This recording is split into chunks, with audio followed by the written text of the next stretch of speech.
ఎందుకంటే మెంతులనేవి హెయిర్‌కి అంత బాగా పనిచేస్తాయి. హెయిర్ ఫాల్‌ని తగ్గించేసి జుట్టు కుదులనేవి చాలా బలంగా ఉండడానికి, స్ట్రాంగ్‌గా ఉండడానికి, జుట్టు పెరగడానికి, డండ్రఫ్‌ని తగ్గించడానికి కూడా ఈ యొక్క మెంతులనేవి చాలా ఉపయోగపడతాయి. ఇవొచ్చేసి ఒక 2 స్పూన్ల వరకు వేయండి.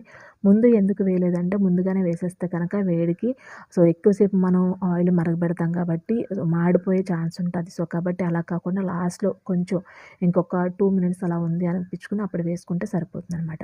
ఇలా బాయిల్ అయిపోయిన తర్వాత మనకి ఈ ఆకులన్నీ కూడా ఒక ఫ్రైలాగా అయిపోతాయనమాట.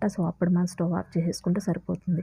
స్టవ్ ఆఫ్ చేసేసుకొని చల్లారిన తర్వాత ఒక బౌల్ తీసుకొని అందులో పల్చటి క్లాత్ వేసేసి ఇలా వడగట్టేసి ఆయిల్‌ని మనం సెపరేట్ చేసేసుకోవాలండి. నిజంగా మనం మార్కెట్‌లో చాలా రకాల ఆయిల్ దొరుకుతూ ఉంటాయండి. హెయిర్ ఫాల్‌కి కానీ, హెయిర్ ఆయిల్ గ్రోత్ అవ్వడానికి కానీ చాలా కంపెనీస్ చాలా చాలా దొరుకుతూ ఉంటాయి. బట్ అవేమీ కాకుండా ఇలాగ మనం మన చేతులతో మనం హోమ్‌మేడ్ ఇలా ప్రిపేర్ చేసుకొని హెయిర్‌కి పెట్టుకుంటే జుట్టు అనేది ఎక్కడా కూడా రాలకుండా